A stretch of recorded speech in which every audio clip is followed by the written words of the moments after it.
Avec deux invités en duplex avec nous. D'abord Elisabeth Guedel qui est à New York, elle est notre correspondante aux États-Unis. Et puis Julien Toureille, vous voyez, il est à Montréal. Julien Toureille qui est chercheur à l'Université du Québec à Montréal, spécialiste de la politique américaine, des relations stratégiques et diplomatiques.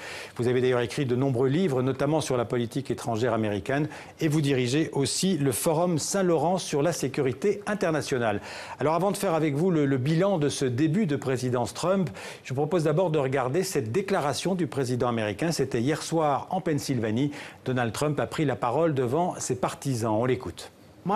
Mes 100 premiers jours ont été palpitants et très productifs.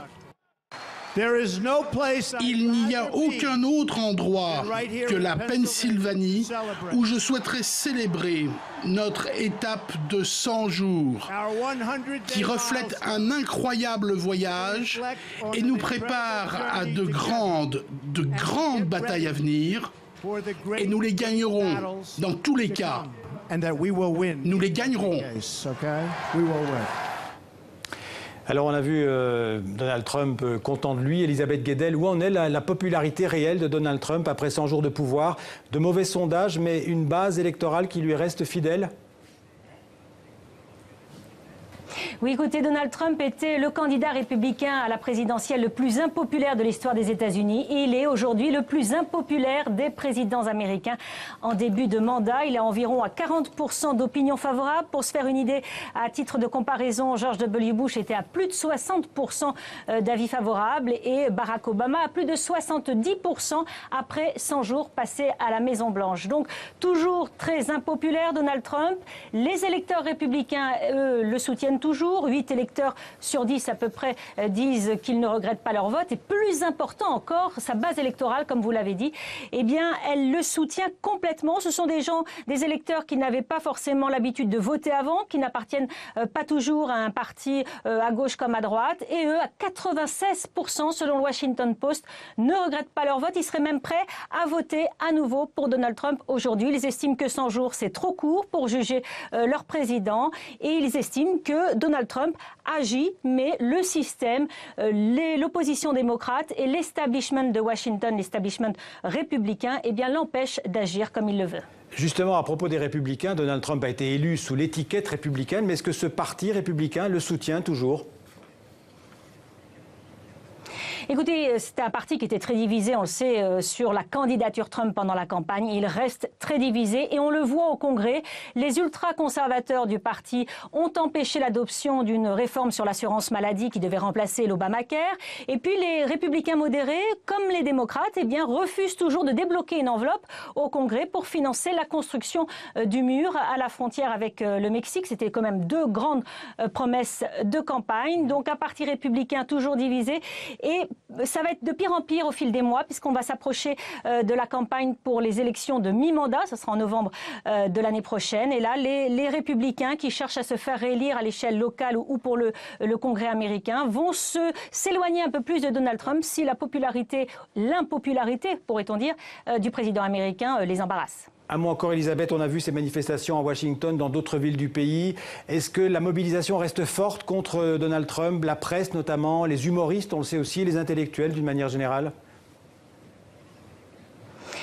Oui, il y a des voix qui se font de plus en plus entendre, les intellectuels, vous l'avez dit, mais c'est surtout à l'échelle locale. On voit les municipalités de plus en plus se déclarer villes sanctuaires, c'est-à-dire qu'elles refusent de collaborer avec l'État fédéral pour dénoncer les immigrés illégaux. Les gens, à l'échelle locale, se mobilisent pour résister, comme ils disent, donc s'investissent plus dans la vie de leur ville. Et puis ces manifestations, vous l'avez dit, à New York, ici, c'est presque toutes les semaines, hein, devant la Trump Tower, devant les immeubles et les hôtels du groupe Trump. Et puis à Washington, vous l'avez également mentionné, c'est rare dans la capitale fédérale. On l'a vu au lendemain avec cette grande marche des femmes au lendemain de l'investiture. Et puis encore hier, donc pour le climat, il y a une forte mobilisation aux États-Unis pour dénoncer la politique de Donald Trump. Alors Elisabeth, bien sûr, vous restez avec nous à New York, mais on va maintenant se diriger vers Montréal. On va retrouver donc Julien Toureille. Les relations, on le sait, sont compliquées entre les États-Unis et de Donald Trump et le Canada de Justin Trudeau. Julien Toureille, est-ce que Trump fait la une de l'actualité au Canada ? C'est sûr que c'est un président qu'on suit très attentivement tant il suscite la controverse d'une part, mais aussi l'inquiétude quant à la nature des relations qu'il veut entretenir avec le voisin au nord de la frontière. Alors on n'a pas le même type d'inquiétude qu'on peut avoir à Mexico sur l'opposition par exemple à l'immigration. On n'a pas d'idée à l'heure actuelle de construire un mur entre les États-Unis et le Canada, mais ce qui préoccupe c'est la politique commerciale et les mesures protectionnistes que l'administration Trump pourrait être amenée à prendre. La plus importante de ces mesures protectionnistes serait une remise en cause pure et simple de l'accord de libre-échange nord-américain, l'ALENA, mais on voit déjà, sans une remise en cause pure et simple de cet accord-là, des mesures qui ont été prises au cours des derniers jours, à la grande surprise finalement du gouvernement fédéral canadien à Ottawa, notamment l'imposition de nouveaux droits de douane sur le bois d'œuvre canadien, pour lequel le débouché du marché américain est essentiel. Alors on le sait, vous l'avez dit que Donald Trump veut supprimer ou en tout cas renégocier ce traité, cet accord de libre-échange. Est-ce que cet accord est si favorable que ça aux entreprises canadiennes ? Alors ça a complètement changé depuis qu'il est en vigueur au milieu des années 90, l'économie canadienne, mais plus largement l'économie nord-américaine qui est devenue particulièrement intégrée. C'est un débouché essentiel pour les entreprises, les acteurs économiques canadiens. Il ne faut pas oublier que 3/4 des exportations du Canada ont pour destination le marché américain, aux alentours donc de 75%. C'est peut-être un petit peu moins dans le cas du Québec, mais on est dans des seuils aux alentours de 70%. Et il y a aussi, du point de vue américain, une importance capitale liée à cette ALENA-là. On sait qu'à peu près 9 millions d'emplois aux États-Unis dépendent des échanges autant avec le Canada qu'avec le Mexique. 35 des 50 États américains ont comme premier partenaire commercial ou second, c'est selon le Canada. Et encore plus significatif, les chaînes de production des entreprises américaines, notamment dans le secteur automobile, sont particulièrement intégrées de part et d'autre de la frontière. Donc pour Donald Trump, mettre en cause ou remettre en cause cet accord de libre-échange, c'est non seulement s'attaquer à un éventuel concurrent économique qui n'aurait pas des pratiques tout à fait loyales, comme il le dit souvent à ses partenaires, mais c'est réellement remettre en cause le mode de fonctionnement de grandes entreprises américaines dans le secteur automobile. On peut évidemment penser à General Motors ou Ford, qui, elles, dépendent de l'ouverture des frontières entre les deux pays et qui ne manqueront pas, on peut assez peu en douter finalement, de rappeler à l'ordre le président Trump contre toute velléité de remettre profondément en question cet accord de libre-échange. Oui, un accord d'ailleurs dont le Premier ministre canadien, Justin Trudeau, ne veut pas entendre parler. Il veut conserver, lui, l'accord de libre-échange. C'est un défenseur du libre-échange entre le Canada et les États-Unis. Oui, de même que le président mexicain ne veut pas remettre en cause l'ALENA. Alors cette semaine, on sait que le président Trump, notamment mercredi, a laissé entendre qu'il était prêt à quitter unilatéralement l'ALENA. D'ailleurs, un projet de décret a circulé. Il était prêt, semble-t-il, à le signer jusqu'à ce que le président mexicain et le Premier ministre canadien, Justin Trudeau, l'appellent quelque peu paniqué pour le dissuader d'aller de l'avant. On sait aussi qu'au sein de l'administration Trump, il y a des voix très divergentes sur les mesures à prendre en matière de libre-échange ou de protectionnisme. On sait que dans le cas des protectionnistes, il y a son fameux conseiller Stephen Bannon qui est plutôt favorable à un nationalisme économique, à la remise en cause des accords de libre-échange. Mais il y a aussi au sein de cette administration les secrétaires au commerce, le secrétaire à l'agriculture qui ont fait énormément pression en milieu de semaine pour dissuader Donald Trump d'aller de l'avant. Alors on peut voir dans ces gestes de Donald Trump assez belliqueux finalement d'un point de vue commercial une stratégie de négociation, puisque pour éviter que Trump retire unilatéralement les États-Unis de l'ALENA, autant le président mexicain que le Premier ministre canadien ont accepté d'ouvrir assez rapidement un processus de renégociation de l'ALENA, processus qui, il convient de souligner, avait déjà été enclenché à l'époque de Barack Obama. Alors, Julien Turenne, on va quitter le domaine strictement du commerce pour faire un petit peu un zoom arrière sur ces 100 premiers jours de pouvoir de Donald Trump. Il y a eu beaucoup de revers en interne. Il y a eu des décrets qui ont été retoqués par la justice ou même parfois par le Congrès. Comment vous jugez cette politique de Donald Trump? C'est de la naïveté, c'est de l'impréparation par rapport au pouvoir. Comment vous jugez ces 100 premiers jours?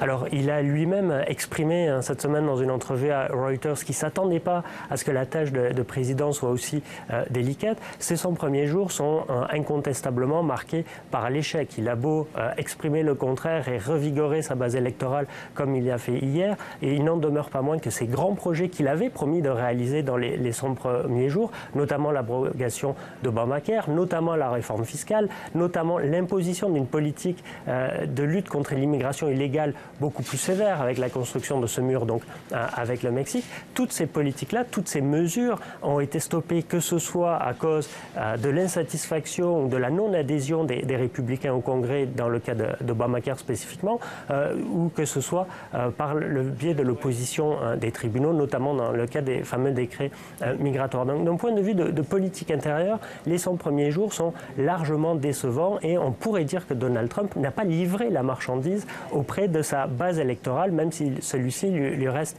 assez largement fidèle. En matière de politique étrangère, par contre, il y a quelques petits points positifs qu'on peut quand même y attribuer, où on sent que le président non seulement a peut-être appris de la complexité des enjeux internationaux, mais surtout il est aidé par des personnes expérimentées comme le conseiller à la sécurité nationale H.R. McMaster ou le secrétaire à la défense James Mattis. On a vu qu'il avait changé de cap assez souvent, que ce soit sur la Chine, la Russie ou sur l'OTAN. On peut dire que c'est une forme de réalisme politique ou c'est simplement de l'opportunisme ?